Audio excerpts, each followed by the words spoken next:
Já, por sua vez, o comunismo, ele figura como o resultado final, né, da implantação das ideias socialistas, através de um novo governo, que, na teoria do Marx, conforme a Gabi vai expor, é formado pela classe trabalhadora, e que, por último, esses teriam um poder de decisão.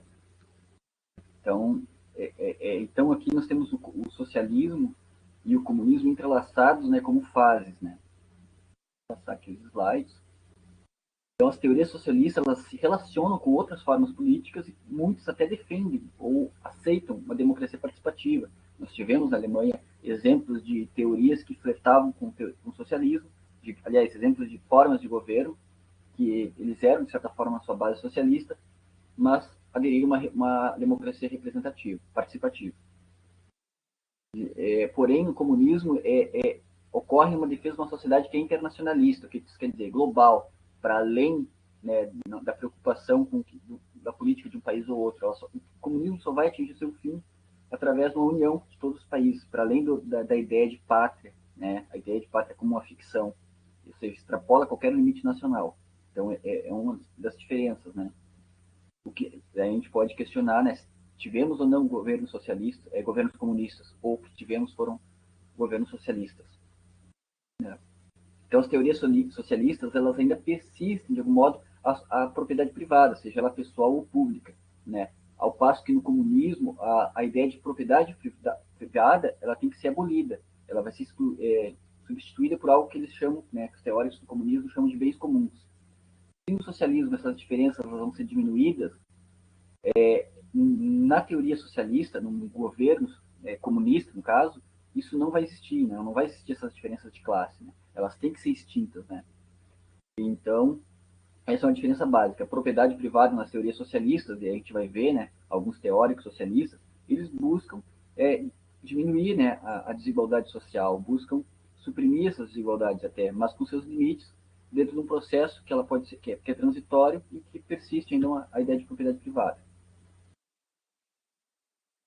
Né? Aqui nós temos os principais pensadores, o Saint-Simon, o Owen, o Fourier e, sobretudo, Proudhon, aqui, que é considerado um dos pais do anarquismo, são representantes do que seriam teorias ainda socialistas. Né? Embora eu destacaria que o Proudhon ele já busca já um pouco mais radical. E no comunismo, e aliás só se pode falar em comunismo a partir de Marx, né?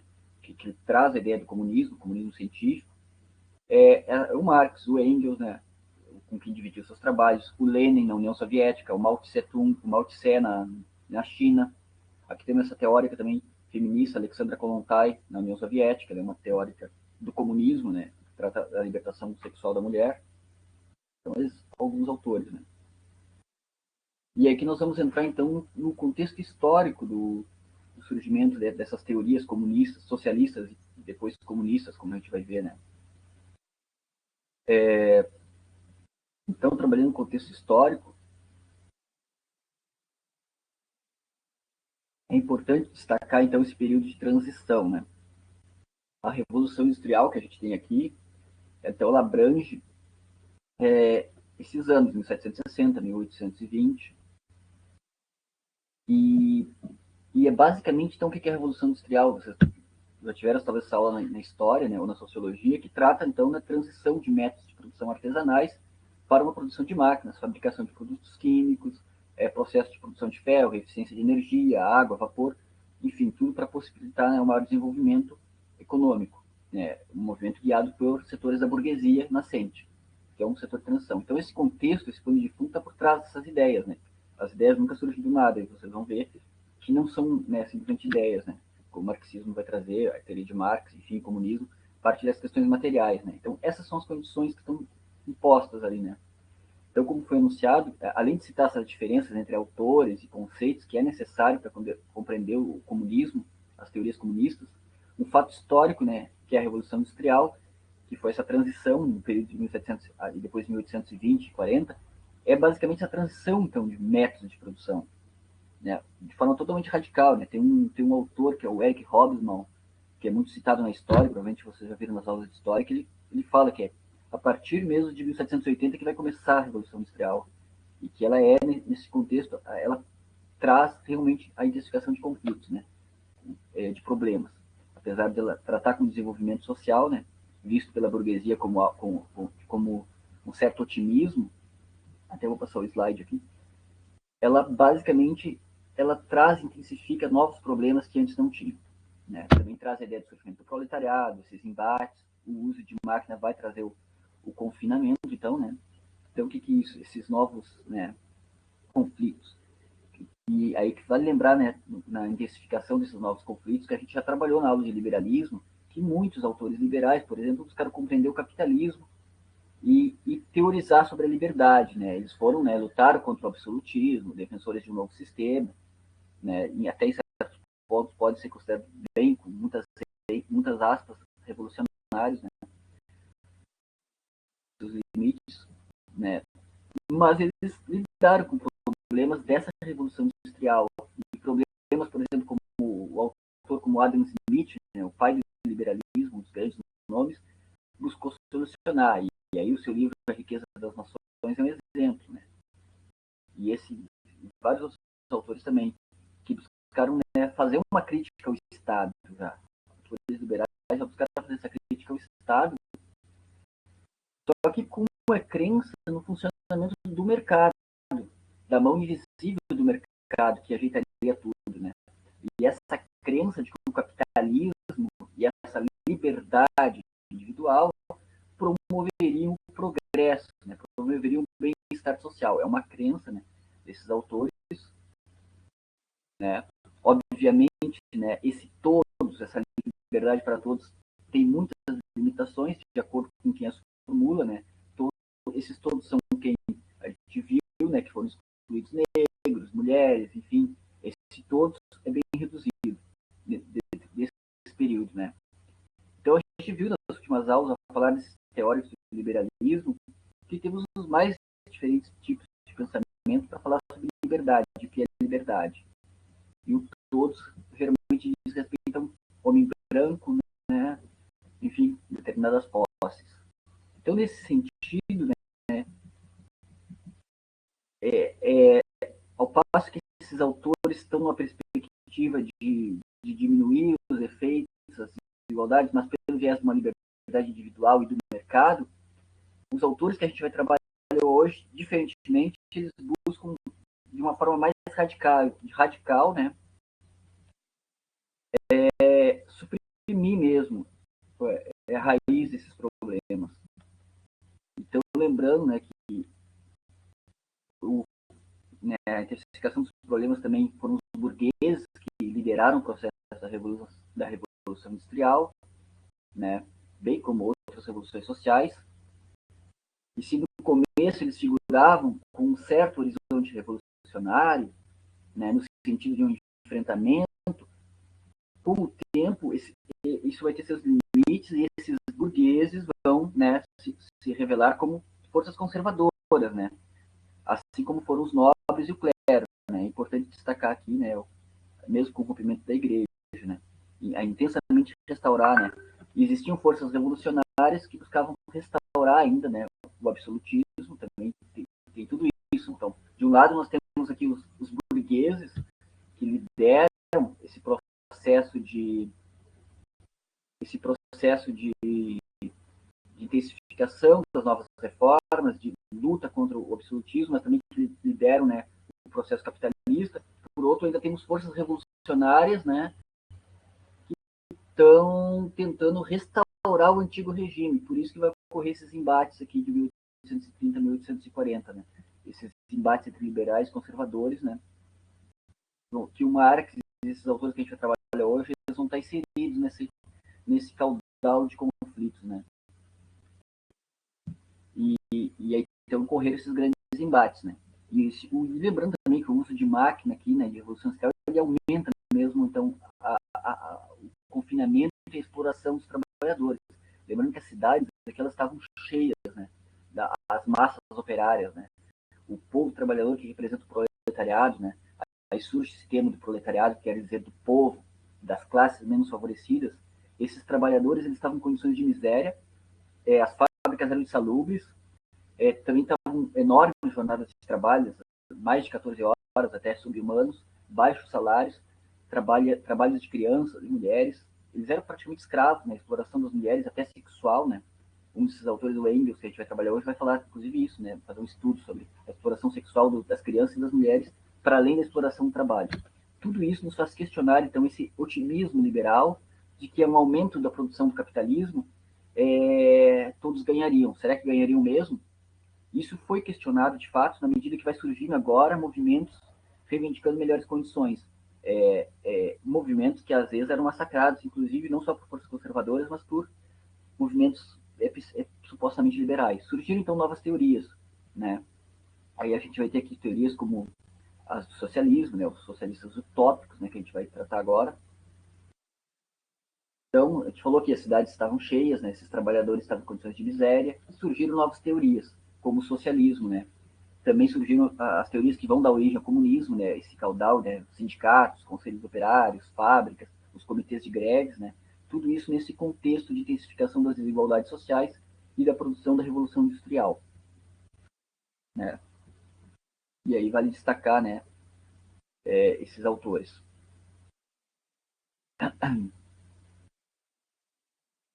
Então é nesse contexto que vai surgir esses autores que eram considerados, inclusive é um termo que o Marx usa muito depois, socialistas utópicos, né? Utópicos porque tinha limites um pouco nas suas teorias, né? O Owen, que é esse primeiro autor, por exemplo, já começa a trazer a ideia de colônia sem propriedade privada, mas sempre numa perspectiva mais paternalista, né, do Estado, filantrópica, né? Isso quer dizer partindo de ajuda individual de determinados grupos, de determinadas pessoas, né? Propostas que flertam um pouco com um certo idealismo. O Saint-Simon, por exemplo, traz a ideia de uma sociedade industrial que é dirigida pelos trabalhadores, mas sempre, né, numa perspectiva do trabalho, né? Então, isso é um... Desculpa aí, pessoal.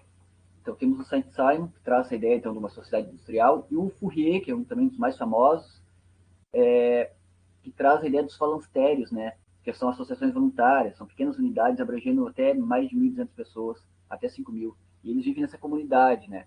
Isso foi feito várias tentativas de instaurar isso, né? Mas por trás dessas ideias, né, tem sendo uma perspectiva, né, mais do indivíduo, né, até voluntarista, de certa forma. Isso é um limite, né? Por isso foram considerados socialistas utópicos, né? Dentre esses chamados socialistas utópicos, temos aqui o Proudhon, né, que vai ser considerado o pai do anarquismo, né? E eu considero ele aqui, já do ponto de vista, ele está nesse grupo, foi colocado por Marx, mas ele vai influenciar muito Marx, que a Gabi vai trabalhar agora. E o Marx dialogou muito com ele, enfim, absorveu várias de suas ideias, mas depois viu seus limites, né?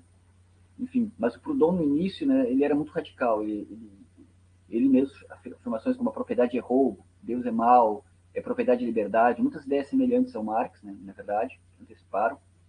Mas com o tempo ele vai assumir uma perspectiva mais reformista. No começo, né, ele faz uma crítica, né, total à propriedade, ao mesmo tempo que ele defende que todos tenham propriedade, né, faz essa crítica radical ao Estado, junto com outro teórico, que é o Bakunin, que é um teórico russo. Eles vão, né, dar início a essa corrente que vai dominar, né, as classes trabalhadoras, que é o anarquismo, né?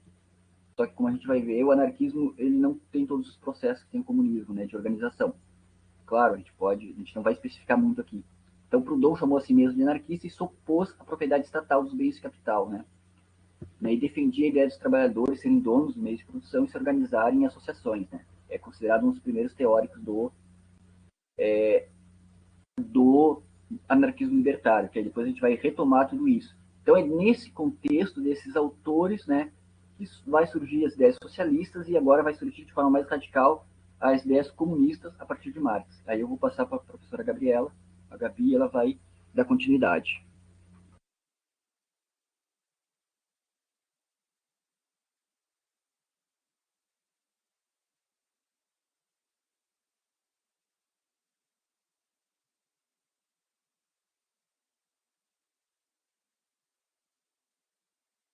Boa noite, pessoal. Boa noite. Pode passar o slide, Rafa.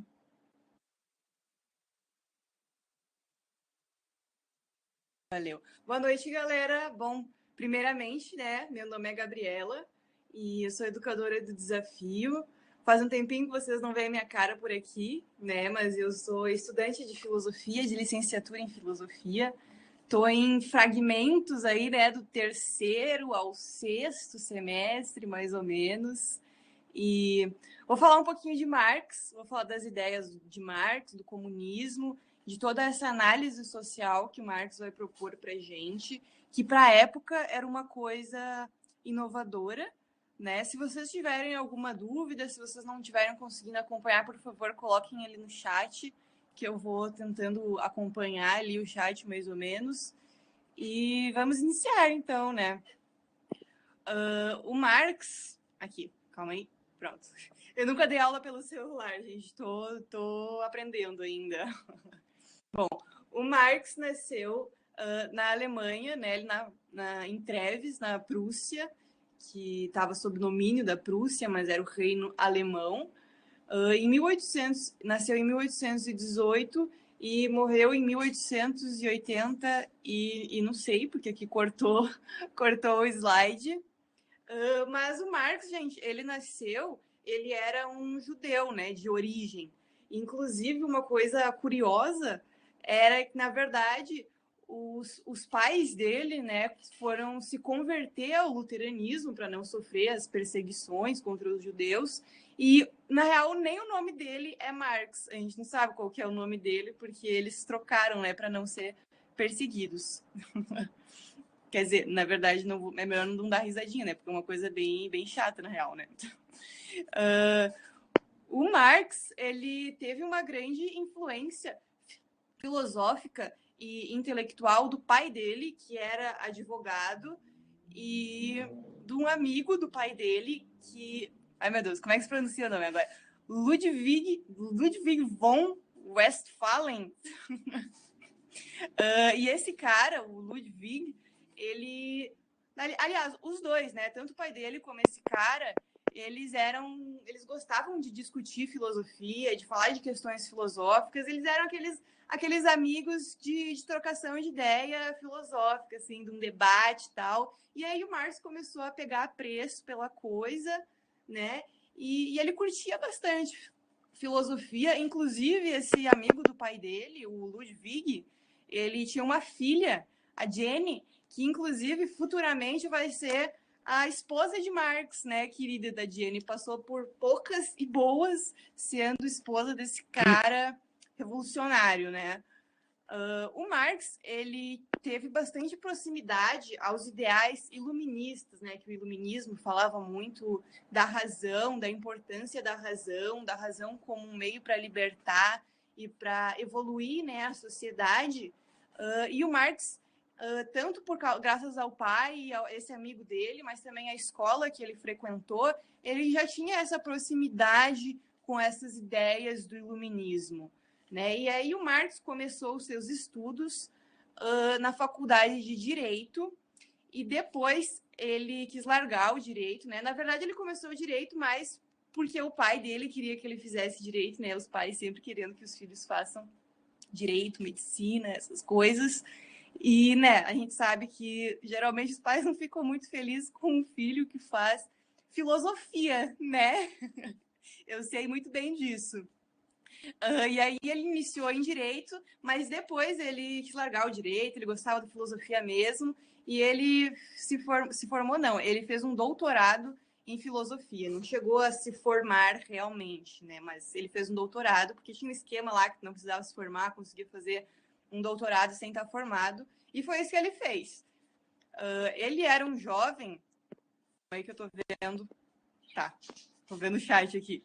Ele era um jovem hegeliano, ou seja, ele seguia as ideias do Hegel, que estavam muito em alta, assim, tanto na galera da esquerda como na galera da direita. Estavam em alta essas ideias do Hegel, que eu até vou explicar daqui a pouco. E o Marx foi um jovem hegeliano, apesar de depois que ele já era mais sabido, assim, ele veio e criticou, né, as ideias de Hegel. Marx, ele até queria, né, ser um professor universitário, mas como ele era um cara muito para frentex, assim, pro tempo dele, como ele tinha umas ideias mais revolucionárias, que a galera ficava meio espiada, assim, na época, né, pessoal? Quer dizer, até hoje a galera fica espiada com essas ideias, mas, enfim, ele não conseguiu o espaço que ele queria dentro da instituição, das universidades, e aí ele se tornou jornalista. Jornalista, ele ainda sofreu muita censura, né? Porque ainda assim os caras corriam atrás do cara, sabe?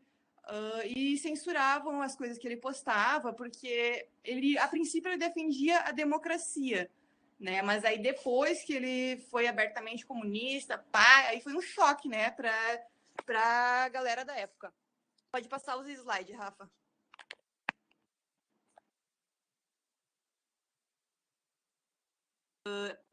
É expulso, né, do seu país de origem, da Prússia, e ele vai morar em Paris, porque Paris a galera já era mais, né, ideais libertários e tal, e aí lá ele encontrou um local para ele trabalhar, né, no jornal, defendendo as suas ideias comunistas e apoiando, a princípio, apoiando a democracia, né? E aí que ele vai ter um contato maior com a realidade dos operários, com a realidade dos trabalhadores. Porque de início o cara era muito filósofo, né? Sabe como são? Esses filósofos aí ficam só no mundo das ideias. E aí ele vai ter esse contato mais direto, sim, com a realidade dos trabalhadores, ao invés de ficar só nas ideias ali e tal.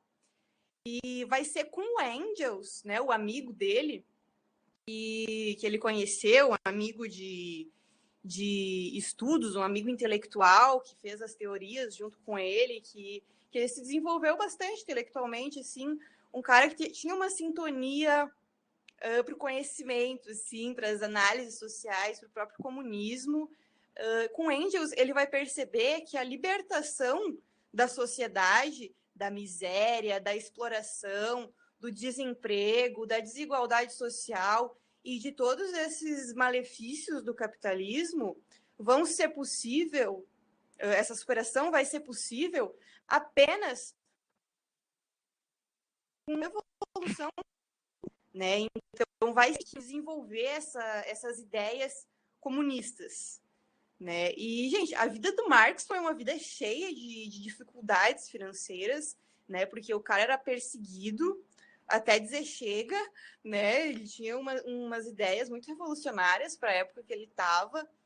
E tanto que, assim, isso refletiu, né, na vida com a esposa que ele tinha, com a Jenny, e nos filhos. Ele teve 7 filhos que nasceram, né, 7 filhos, e 4 morreram ainda jovem por causa de problemas de saúde. Então, ele pagou muito o preço por ter escolhido essa vida revolucionária, vamos dizer assim. Pode passar o slide, Rafa.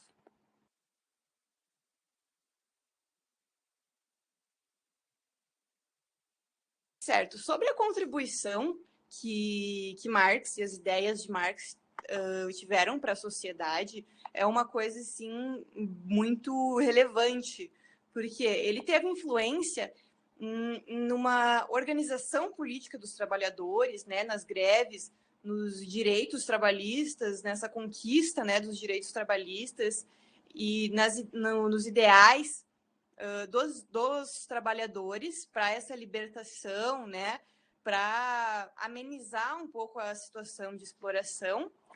E as ideias dele também tiveram grande aceitação no campo das ciências humanas e domina até hoje vários pensamentos, né, de sociólogos. A gente pode ver vários caras que são marxistas, que utilizam da análise do Marx para explicar a realidade, mas mais do que explicar, buscam também transformar a realidade e agir sobre ela, né? Ele também teve uma baita importância na sua teoria, no método, na política e, óbvio, na revolução, né? E ele vai inspirar revoluções na Rússia, na Cuba, na China, que o Rafa vai falar mais adiante. Pode passar o slide. Certo. Bom, então vamos lá para a filosofia de Marx, né? Primeiramente, a ideia central assim vai ser em relação à dialética, certo? A dialética significa justamente uma interação, assim, essa contradição, né? A dialética, ela é não a dialética em si, mas esse conceito que o Marx vai propor para a gente, do materialismo histórico, ele é um método de análise para compreender a história como um processo cujo motor é a contradição dialética. O que significa isso? Né? A dialética, vamos pensar assim, a história, a realidade da nossa história, ela é feita de contradições, de diferentes ideias, de diferentes interpretações, diferentes pontos de vista que são contrários, que estão em constante contradição, sabe? Mas a história, então assim, a história ela não é uma coisa linear, assim, ela é essa coisa assim de contrários, é esse movimento, sabe? É um processo, não é algo estático, não é algo que começa e que tem início e fim. Não, é um movimento. Vocês se lembram da ideia do Heráclito, o antigo filósofo antigo, Heráclito? O Heráclito dizia que as coisas sempre estavam nesse eterno devir, nesse eterno movimento, né? Então, é isso, eles estão falando, essa dialética que Hegel e que Marx vão falar, é esse constante movimento da história, da sociedade, movimento de contrários, porque é um movimento contraditório, sabe?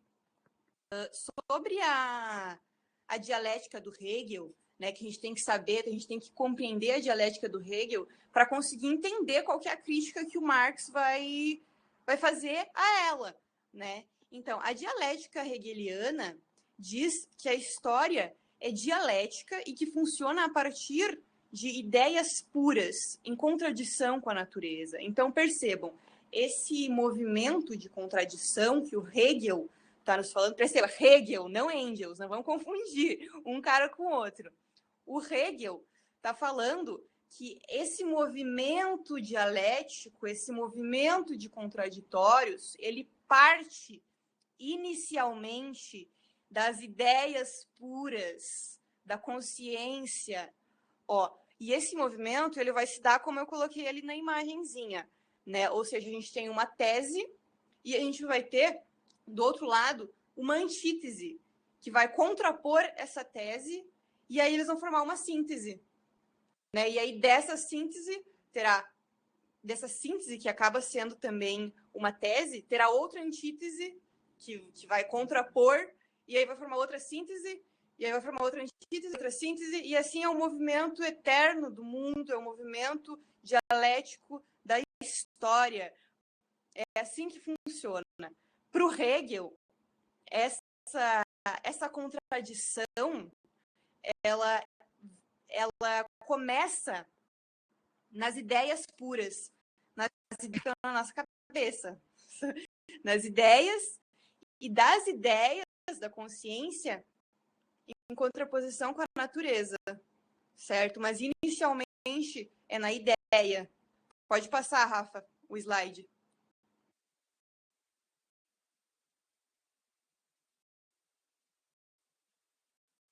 Certo? E aí Marx, claro, ele era um jovem hegeliano, né? Como eu tinha falado, ele apoiava, defendia, estudava, mas quando Marx começou a estudar mais tal, ele se deu conta que, na verdade, não, que ele não poderia continuar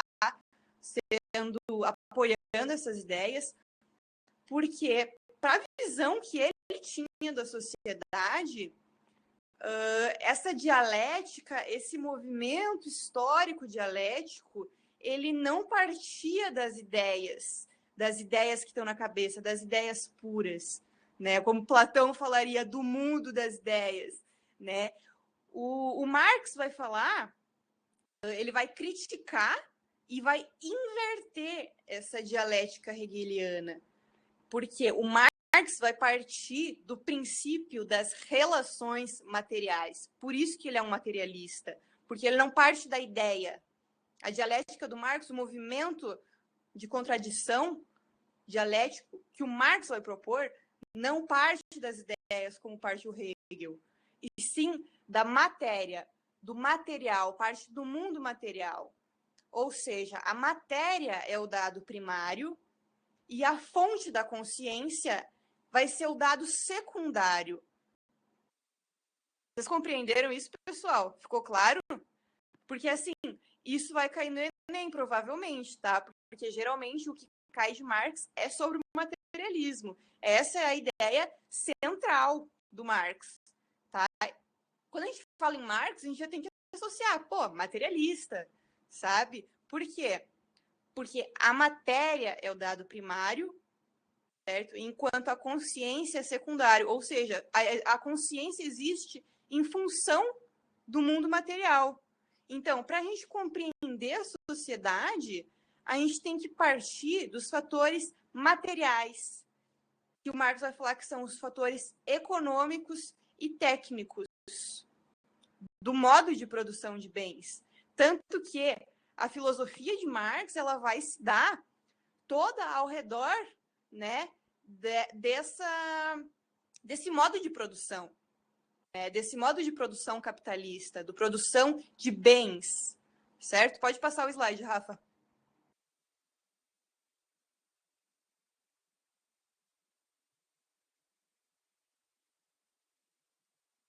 Um exemplo que Marx vai nos dar vai ser, por exemplo, a passagem do sistema econômico do feudalismo para o capitalismo, né? Porque aí eles estavam mudando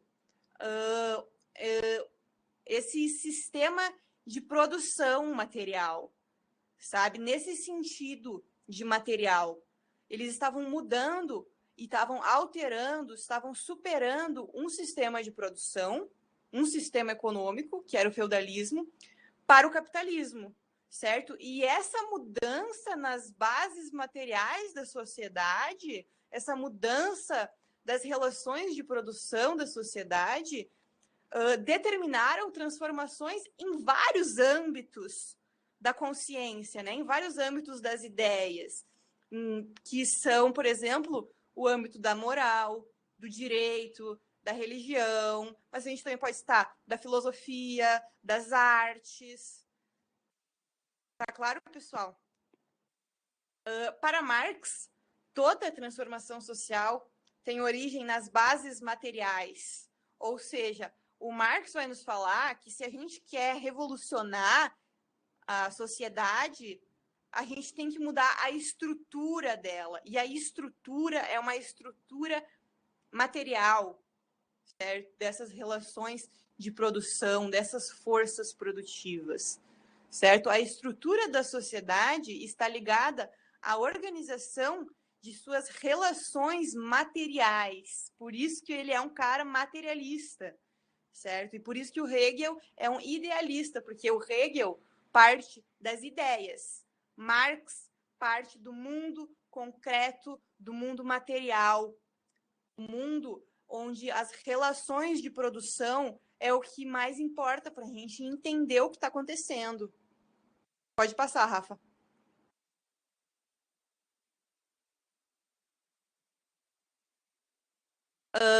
Sobre essas relações, né, em relação ao mundo material, o Marx vai nos falar sobre as forças produtivas, né? As forças produtivas constituem as condições materiais de toda a produção. E essas forças produtivas são justamente as matérias-primas, certo? O conjunto, né, de ferramentas e a técnica que se utiliza para produzir algo. Por exemplo, gente, vou pegar aqui minha garrafinha de água. Aqui, ó. Para produzir essa garrafinha de água, a gente vai precisar das forças produtivas, né? Porque toda produção precisa de forças produtivas. Essas forças produtivas são o quê? No caso dessa garrafinha aqui, é o plástico, né? Que é a matéria-prima. O conjunto de ferramentas necessárias para fazer isso aqui. Então, assim, todas as máquinas que são necessárias para fazer essa garrafinha estão nas forças produtivas, certo? E a técnica também, né? Porque não basta simplesmente ter os materiais, ter o plástico, ter a matéria-prima, que sempre vem da natureza, né? Essa matéria-prima sempre vem da natureza, que todos os produtos que a gente tem partem de de materiais que estão encontrados na natureza, né? Então, é a partir dessa transformação da natureza, através de uma técnica, por meio de ferramentas, por meio de máquinas, que vai se produzir, de fato, um produto, né? Nesse caso aqui, a gente está falando da garrafinha. Mas o principal elemento que o Marx vai nos falar das forças produtivas é o ser humano, porque é o ser humano que trabalha para fazer isso, entende? É o ser humano que vai colocar ali a sua força de trabalho, a sua mão de obra para produzir, né? Além, claro, da técnica, além das ferramentas e da matéria-prima. E além dessas forças produtivas, outro fator fundamental é as relações de produção, né? Que são as mais importantes das relações sociais que existem, né? Então, no capitalismo, o fundamento dessas relações de produção seria a desigualdade de propriedade, porque essa desigualdade que já se inicia, né, a vida, sim, por exemplo, que é dessa desigualdade de propriedade que se funda, né, o capitalismo, certo? Pode passar, Rafa, por favor. Essas relações de produção seriam essa orgânica, né, entre as pessoas, são a forma de organização dessa produção, a forma com as quais as pessoas envolvidas se relacionam. Gente, sobre as classes sociais, que é outro fator assim, fundamental para a gente entender o pensamento de Marx, ele vai dizer que existe o proletariado e a burguesia, né? E ambas essas relações de produção acontecem entre o proletariado e a burguesia.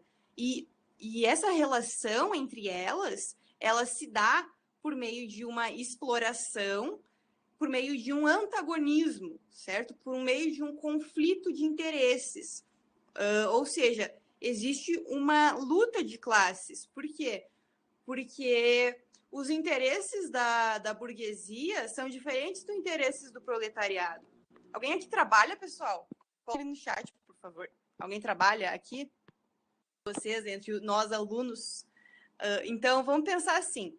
Você trabalha, você tem um chefe. O seu interesse para aquele trabalho é receber mais. Vamos dizer um exemplo, tá? E enquanto receber mais, sei lá, talvez trabalhar um pouco menos também, dependendo do trabalho. E enquanto o teu chefe, ele quer lucrar, sabe? Então, assim, para ele, convém que você trabalhe mais, que você produza mais, para que ele lucre mais. Mas não convém a ele te pagar mais. Por quê? Porque senão ele vai ter que tirar um pouco do lucro dele também. Certo? A burguesia, então, partindo desse conflito de interesses, né, desse antagonismo, a burguesia, ela possui a propriedade privada e ela que detém os meios de produção, certo? Então, assim, ela possui essa propriedade privada, então é ela que vai ter os meios para empregar os operários, né? Então, ela detém esses meios, e esses meios são justamente as forças produtivas, né? Que é a matéria-prima, que é as máquinas, que é o trabalho, a mão de obra dos trabalhadores e as relações de produção. Então, é a burguesia que vai ditar as regras do jogo, né, do trabalho. É a burguesia que vai dizer quanto que vai ser a tua jornada de trabalho, como é que tu vai trabalhar para mim. É a burguesia que vai dizer como é que vai se dar esse trabalho, o que tu vai ter que fazer, sabe? Quanto tempo tu vai trabalhar.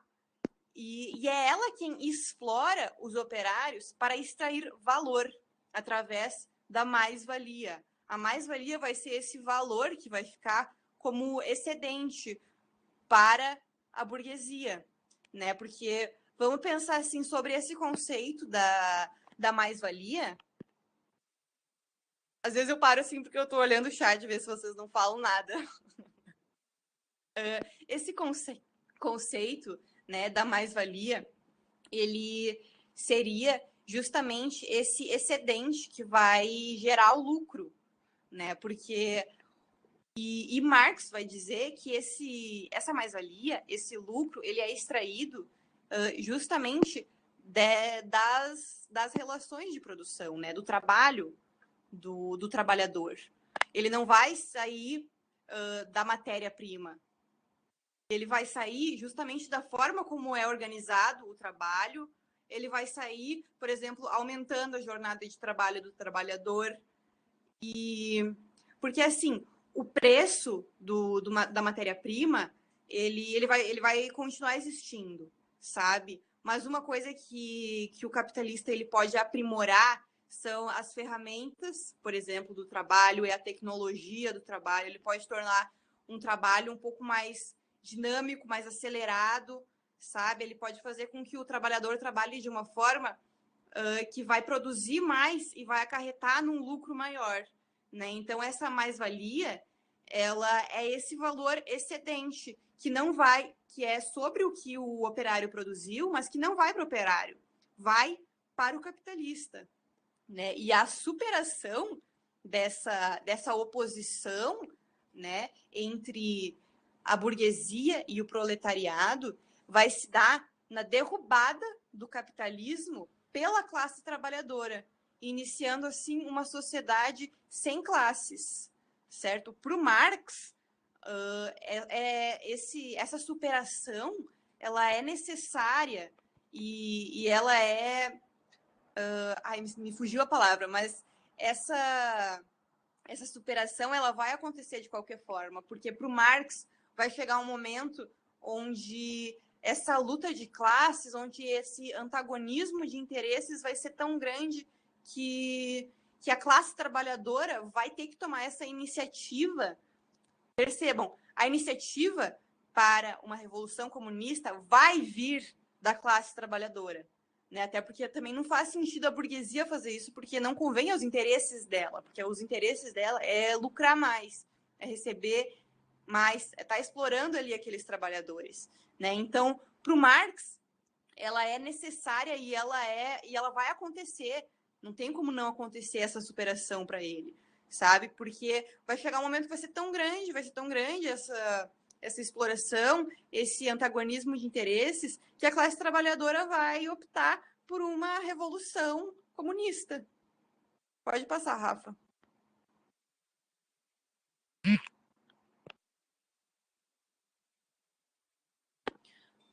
Outro conceito muito importante que o Marx vai nos dizer vai ser sobre a alienação. A alienação, ela vem do latim, né, a palavra alienare, que significa afastar, ou alienos, que pertence a outro, né? Então, é essa ideia de tornar-se alheio, de transferir para outro o que é seu. Né? Então, a alienação nesse âmbito, Marx está nos falando, ela se manifesta quando o produto do trabalho deixa de pertencer a quem o produziu.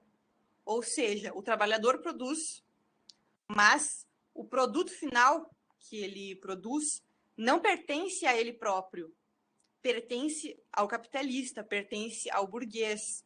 Então, dessa forma, o trabalhador acaba se tornando alienado de si mesmo, de seu próprio trabalho e da sua própria condição, uma vez que ele não é o centro de si, porque ele está sempre produzindo para outro, ele está sempre produzindo para outro cara, e nesse sentido que ele está transferindo para outro o que é dele, sabe? Então, ele se torna alienado a partir do momento que aquilo que ele produziu não é mais dele, e sim do capitalista, certo? Então, dessa forma, ele não é o centro de si mesmo, sabe? Então, dessa forma, ele acaba se tornando uma pessoa alienada. Ao vender a sua força de trabalho, ele acaba que se tornando também uma mercadoria, né? E, inclusive, é a única mercadoria capaz de gerar valor, de gerar lucro. A força de trabalho é a única mercadoria que tu pode comprar e que tu vai estar meio que recebendo também, sabe? Através da mais-valia. Pode passar, Rafa.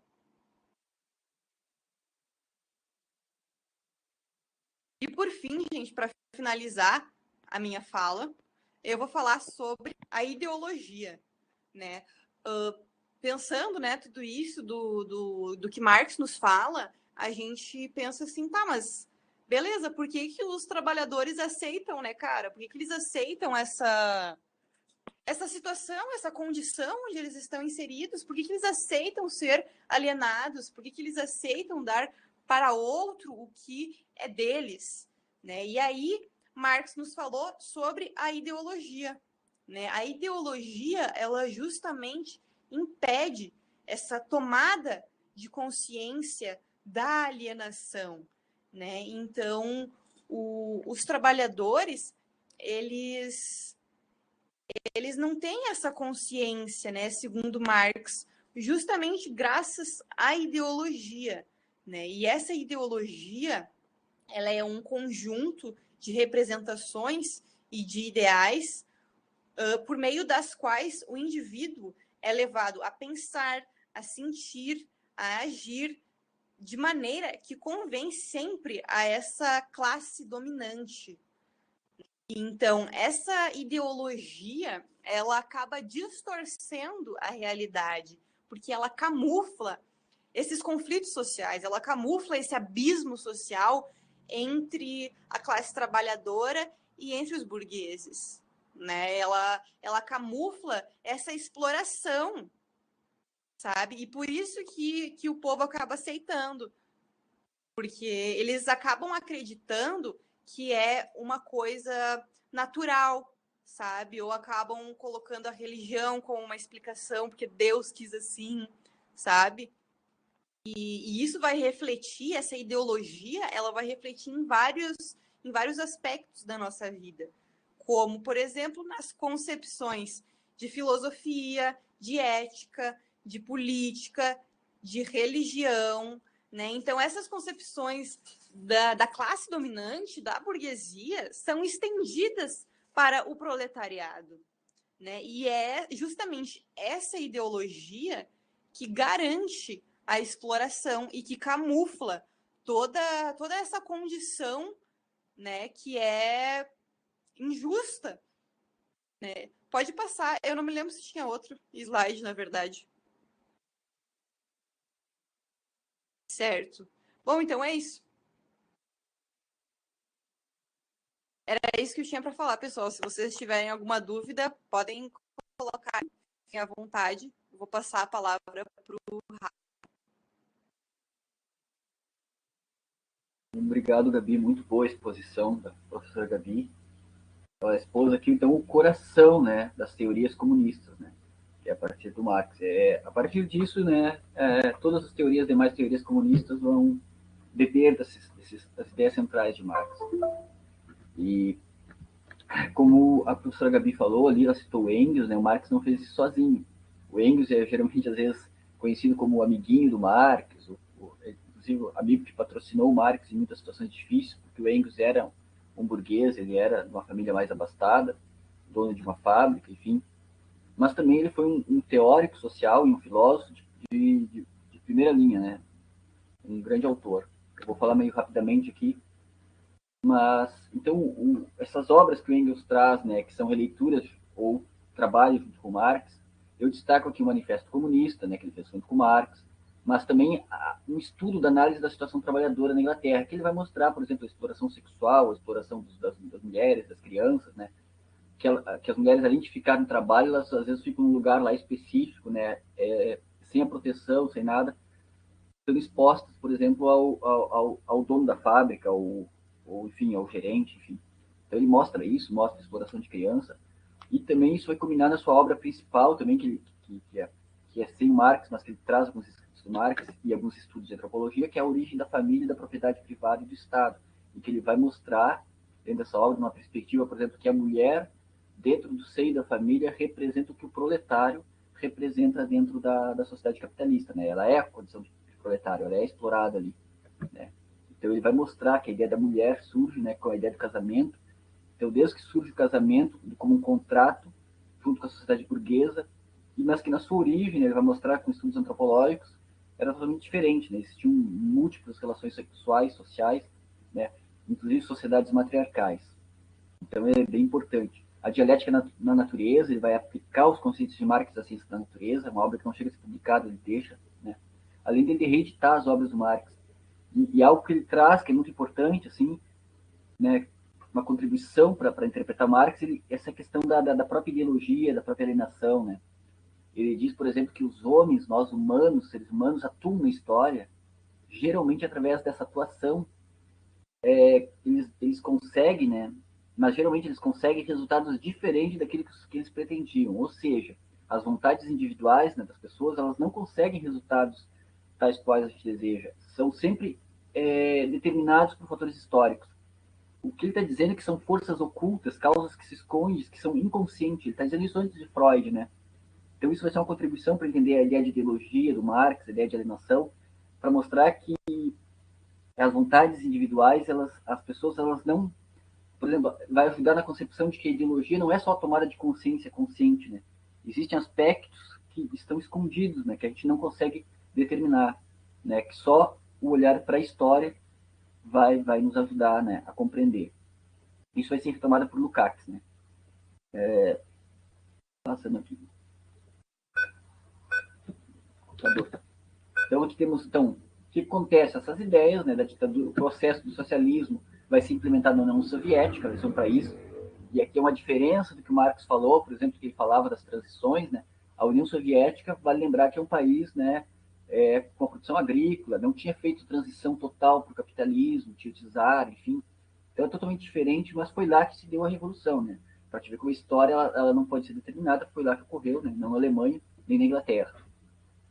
E aí temos o Lenin, um dos principais conhecedores da obra de Marx, estudioso, que vai dar início ao que a gente chama de marxismo-leninismo. Né? Ele vai usar o método dialético como método de análise, a criação de um Estado de partido único, o Partido Comunista, como um meio para desenvolver o socialismo e depois o comunismo, é a aplicação dos estágios marxistas, né? Primeiro o socialismo, diminuição da sociedade, depois o comunismo. E o Estado vai utilizar uma economia planificada, né? A ideia da planificação dos preços para coordenar os meios de produção e distribuição. Então começa com Lenin, depois ele vai ser substituído com a sua morte pelo Stalin, né? Geralmente, quando vocês pensam, né, Lenin, Stalin e Trotsky, eles andavam juntos, né? Aquele filme A Revolução dos Bichos problematiza alguns aspectos, né? Mas é isso. Lenin também vai fazer uma distribuição agrária, né, fundamental na União Soviética. E também temos essa autora, que é Alexandra Kollontai, uma marxista, né, uma comunista, que vai aplicar as ideias de Marx e Engels na Revolução Soviética, sobretudo na libertação e liberdade sexual da mulher, maior autonomia da mulher. Vai trazer a concepção de uma nova mulher do comunismo, diferente da concepção que chama de concepção burguesa de mulher, uma concepção da mulher patriarcal, né? Ela vai tentar trazer essa liberdade sexual, faz parte daqueles movimentos iniciais da União Soviética em que eles queriam realmente plantar algumas ideias marxistas. Isso depois vai ser tomado por uma onda conservadora, né? Enfim, o governo de Stalin. Mas essa autora tem uma forte influência, assim, né? Ela vai tratar aquelas ideias do Engels sobre o surgimento do casamento e da propriedade privada e da ideia da mulher para desenvolver isso. Temos o Lukács, né? O Lukács, que traz aqui as ideias de ideologia e uma ontologia social, ou seja, ele vai trabalhar, ele vai retomar alguns escritos de Marx, né? Ele é um dos principais intelectuais marxistas que foi morar na União Soviética. Ele é húngaro, né? Foi até acusado de defensor do stalinismo, mas a coisa não é tão simples. O Lukács, ele permaneceu praticamente toda a vida dele na União Soviética, né? Ele é bem polêmico, inclusive para afirmar, né, sobre o partido, quando o partido começou a se tornar uma ditadura, né, ele dizia, certo ou errado é o meu partido, ou o pior dos socialismos é ainda preferível ao melhor capitalismo, né? Então ele não abandonou a União Soviética, teve problemas lá, mas permaneceu nesse país para trabalhar e tentar implementar o socialismo e conseguir o comunismo. E a sua principal obra, eu poderia dizer também, que é a História e Consciência de Classe. Que é uma das mais importantes, que vai influenciar a escola de Frankfurt, Adorno, Horkheim, toda uma galera, isso, e mais o existencialismo francês. Por quê? Porque ele resgata um aspecto hegeliano do Marx, um aspecto filosófico, né? Ele quer trabalhar o Marx enquanto filósofo, porque o Marx estava sendo interpretado, sobretudo, né, após Lenin e por outros, como um autor só do ponto de vista da economia, como um analista do capital. Mas havia se perdido, por exemplo, uns escritos dele que vão ser descobertos só em 1930. Então, o que o Lukács quer é resgatar o aspecto de fundamento filosófico do Marx. Né? Para lembrar, as pessoas buscavam na época entender Marx e associar ele com Kant para ter uma relação filosófica. Não.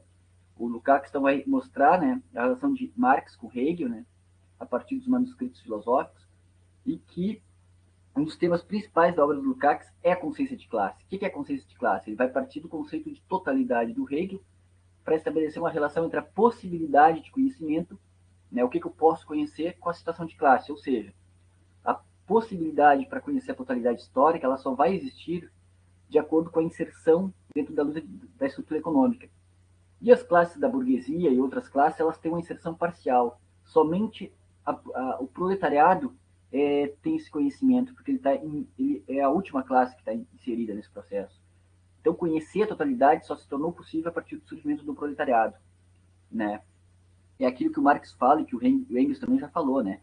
Que não se trata da ideia de um proletário, aquilo que um proletário pensa, um e outro, mas daquilo que o proletário, enquanto uma classe total, será obrigado a fazer dentro do processo. Ou seja, como a Gabi já tinha colocado, o proletariado é o único que vai, né, conseguir, através da luta de classes, né, promover a revolução. Lembrando que as classes sociais elas se definem pelo lugar que elas ocupam, né, no processo de produção. Então, o Lukács é muito importante aqui para trazer a ideia de uma filosofia dentro do Marx, uma ontologia e outras coisas. Temos o Althusser também, que vai relacionar a psicanálise na França com a ideologia, vai trazer aspectos da psicanálise, Lacan, estruturalismo francês, e vai trabalhar com a ideia de um corte epistemológico, ou seja, já diferente do Lukács, o Althusser vai fazer a separação dos escritos iniciais de Marx, que eram idealistas e que estavam presos muito à filosofia do Hegel, para uma filosofia final do Marx. Ele nem vai dizer que é filosofia, ele vai dizer que é uma ciência, porque quando o Marx é entendido como uma ciência da história, né? Claro, tem que ter cuidado com a ideia de ciência, né? Do aspecto positivismo, mas a ideia de ciência é da ideia da epistêmila, que vem lá do Platão, né? Conhecimento, grego. Então, o Althusser vai ter essa contribuição, né? E também vai trazer a ideia, né, de um anti-humanismo teórico, ou seja, vai dizer que não é o humanismo, não é as lutas individuais, mas sim a primazia da luta de classes no Marx, né? Retomando esses aspectos, versus, né, a individualidade, né? Que a individualidade é uma concepção burguesa liberal, nesse sentido. Então, sua fama se deve também ao termo que ele vai cunhar a partir da obra de Marx, que é o termo aparelhos ideológicos do Estado. Ou seja, que o Estado funciona, né, junto com a ideologia do Marx. Inclusive, ele vai ampliar a discussão sobre o Estado e vai mostrar que o Estado funciona como, né, já estava no Marx isso, mas ele vai retomar isso e ampliar como um aparelho ideológico. Né? A escola também é um aparelho ideológico. Todas as teorias reprodutivistas, críticos, vão sair do Althusser também, né? A ideia de que a escola também vai reproduzir desigualdade social. Né? Então, vai trazer essas questões. E a ideia de interpelação também que o Althusser vai trazer para pensar as várias lutas de classe de diversos grupos, né? Que a gente pode adaptar para agora, para pensar o que seriam diversos grupos. Hoje nós temos os grupos LGBT, negros, mulheres, e que todas essas classes elas podem se lutar juntos por um elemento comum, né? A ideia de lutas próprias seria problemática nesse sentido, mas que as lutas revolucionárias precisariam se articular em suas diferenças, de modo a não deixar cair na lógica liberal do individualismo. Ou seja, o exemplo, por exemplo, nós temos exemplos aqui do Malcolm X nos Estados Unidos, né, que vai, no final de sua vida, vai enfatizar a questão do negro junto com a luta do terceiro mundo, combate ao imperialismo, pensando numa frente com vários segmentos estadunidenses, colocando referências, né, para pensar várias dessas lutas, a Revolução Argelina, Cubana, né, que tudo isso está articulado. Os Black Panthers, né, os Panteras Negras. Então, vocês vão ver isso em outras disciplinas, algumas coisas, né, que se articula. Vou passar aqui. Vou dar um play aqui. E na Itália também vai ter um teórico importante que é o Gramsci, né? Hoje está muito em voga falar de deturpar os conceitos de Gramsci, né? Sobretudo, né, por o viés bolsonarista ou lavista, aí, que dizem que o Gramsci, enfim, criou a ideia de marxismo cultural, que na verdade não existe, né? São outros conceitos. Ele traz a ideia de hegemonia cultural, né? A ideia dos aspectos culturais da sociedade, ou seja, Ele dá, ao contrário do Althusser, ele dá ênfase aqui à superestrutura, né, do marxismo. Ele faz uma crítica ao materialismo filosófico e amplia o conceito de Estado. Né? E também trabalha com a ideia de ideologia, novamente, assim como os outros autores, e do bloco hegemônico. Ou seja, existem blocos nas estruturas da sociedade e os intelectuais, para poder guiar o processo revolucionário, eles têm que ser criados, de certa forma, no seio do proletariado, né? Que só sendo desse meio é possível, né, produzir, né, a ideia de uma revolução. E o Gramsci estava lá vivendo dentro do fascismo, foi preso, combateu o fascista Mussolini, enfim. Aqui. E por último aqui, né, são esses líderes políticos, para encerrar aqui, né, que são para trazer os principais, os mais conhecidos, né? E é o Mao Tse Tung, né, o maoísmo na China, teoria, né, socialista na China, e a teoria, né, do socialista que vai chegar, né, o comunismo em Cuba. Então, o Mao Tse Tung vai adaptar o marxismo-leninismo, vai ser um dos líderes da Revolução Chinesa, né, e sobretudo a Revolução Cultural, que foi empreendida por ele e por sua esposa, né, que eles vão destituir dos quadros lá do Partido Comunista Chinês aqueles que queriam fazer uma revolução moderada, né, uma linha política e econômica mais leve, mais moderada. Ele vai destituir, vai usar da violência, vai ser uma revolução muito violenta, mas que vai fazer essa mudança radical na China. E foram criados também os chamados guardas vermelhos, o seu livro vermelho também, que é muito conhecido, que contém as citações do Mao, enfim. A gente pode trabalhar isso, já deve ter trabalhado isso na história. E o Mao, né, vai trabalhar a ideia do maoísmo, a ideia das massas revolucionárias, né, a ideia de autonomia das massas revolucionárias, né, para fazer a revolução. O Fidel Castro também vai trabalhar esse modelo marxista-leninista, mas ele vai converter isso em Cuba, né, vai trazer a ditadura do proletariado para Cuba, após a Revolução, né, sob o comando do Partido Comunista. Né. Trata-se da primeira, né, no hemisfério das Américas Latinas. Né. Ele lutou lá do grande Che Guevara, Castro moveu-se então cada vez mais ao longo de sua vida para a esquerda, foi influenciado pelos escritos de Marx, de Engels, de outros teóricos que a gente viu no marxismo, e sobretudo de Lenin. Né. E aí ele passou a interpretar então aqueles problemas sociais de Cuba como parte dos problemas da sociedade capitalista, da ditadura burguesa, que ele chamava. Não só falhas políticas da corrupção. E aí ele adotou uma visão marxista de que a mudança política significativa, né, só pode ocorrer através de uma revolução, que é a Revolução do Proletariado. E aí ele vai visitar, fazer várias atividades em bairros mais pobres de Cuba, de Havana, principalmente, capital, e aí vai se tornar, né, desde novo, né, ativo numa campanha antirracista, a campanha estudantil, e sob a liderança do Castro, é que Cuba vai se tornar uma das sociedades hoje considerada, apesar de todos os problemas que a gente tem, ela também é considerada uma sociedade das mais bem educadas e saudáveis, do ponto de vista da saúde, da medicina, né? Bem como um dos estados mais militarizados também da América Latina. Tem que destacar aqui também os constantes embargos, né, dos Estados Unidos, né? Apesar da suposta preocupação com a liberdade individual, né? Que também não deve se desacreditar. Mas, enfim, uma figura polêmica, Fidel, né? Morreu há pouco tempo. E isso, muitos dizem, né? Vai para Cuba, seu comunista, né? Então, a gente viu aqui durante a aula que todas essas ideias se articulam com o que vocês viram em outras disciplinas, com a história, né? Só para ter uma ideia geral do que é, né, o marxismo, né, essa corrente, que é a base das teorias comunistas, e todas essas teorias com esses autores, inclusive implicações com líderes políticos, né, implicações práticas, né, foram muito demonizadas também, mas no seu princípio, né, ela parte da ideia, né, de realmente mudar a estrutura da sociedade para evitar essa tamanha desigualdade social, né, que até agora, por mais teorias que se tenham contra o socialismo ou a favor, não foram resolvidas, né.